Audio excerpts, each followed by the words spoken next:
I'm LG Anolis from the Horse Race Advantage Company. Welcome to our website, horseraceadvantage.com, and to our handicapping video series. The next 3 videos deal with the speed ratings, and today we will be covering the Beyer ratings. Today we will be looking at speed ratings. In particular, the Beyer ratings. The track speed ratings are expressed in a numerical value, and the Beyer speed ratings are normalized across all the different tracks.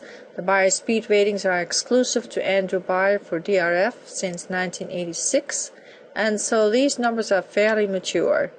Like I said, they are normalized across all tracks, track surfaces, and it allows for all the track conditions and variances. What it allows us to do is compare apples with apples, and it identifies which horse ran fastest in the races where we have a Beyer rating.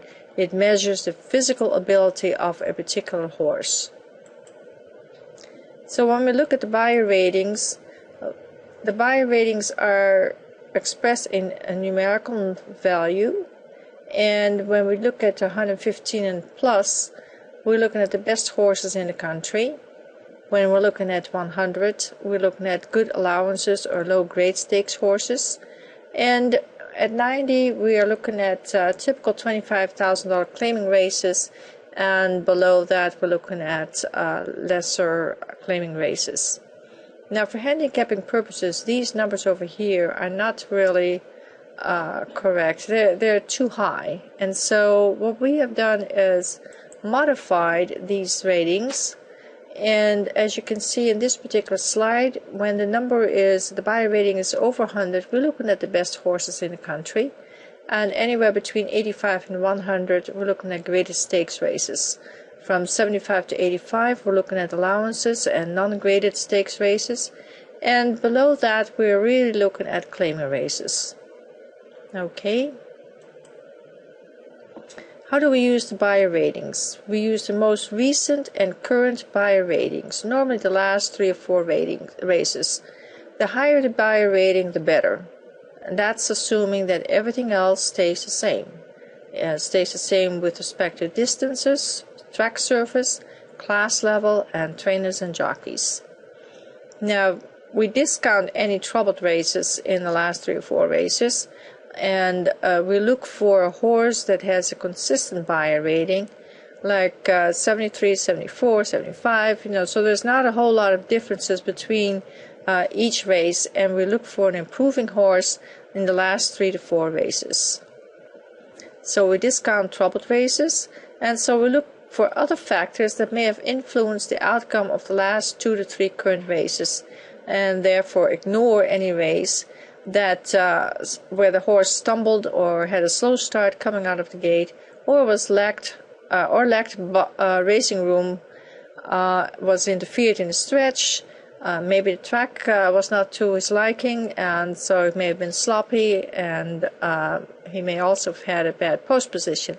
So look for an unfavorable pace scenario.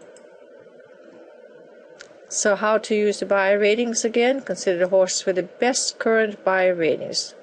Group the horses with a similar running style, i.e.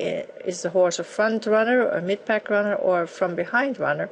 And in each of these groups, you pick the highest Beyer rating and then compare the top horses in each group and look for that horse that's closest to the pace at the time that they enter the stretch. So by that time, the horse that closest should have been already close to the front runner. Regardless of running style, you look for those horses that are in the stretch and closest to the pace. Look for the fastest improving fractional speeds per furlong for the last 2 furlongs. So a horse that has a speed rating of 13 seconds, 12 seconds in the last 2 furlongs says that he is actually improving and getting faster in the stretch, when a lot of horses are actually getting tired. How to use the speed ratings. After a few races, horses generally have established their class level, including the average Beyer rating. So and a horse has 20, 30, 20, 21, 25, he's not going to improve to a 75 rated race. He has pretty much established his class level. But he may improve it a little bit based upon changes, and the things that you look for are class, distance, track surface, equipment, ownership, training, jockey, venue changes.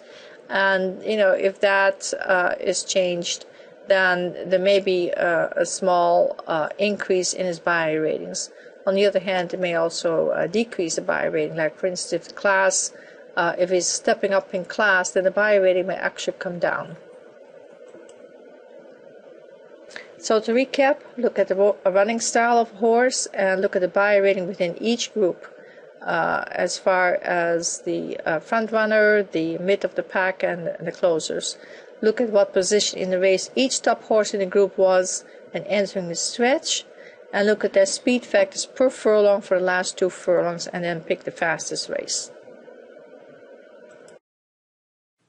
This concludes the video on the buyer ratings. It provides you in-depth detail on how to actually use the speed rating provided by a buyer, and hopefully it will help you identify that particular horse that's going to be in the money because of you handicapping and looking at the buyer ratings. This was the first one of the speed ratings that we are going to be providing. So the next one is going to be addressing the mass figures, which is also a speed rating. I hope to see you back in our next video. Thank you.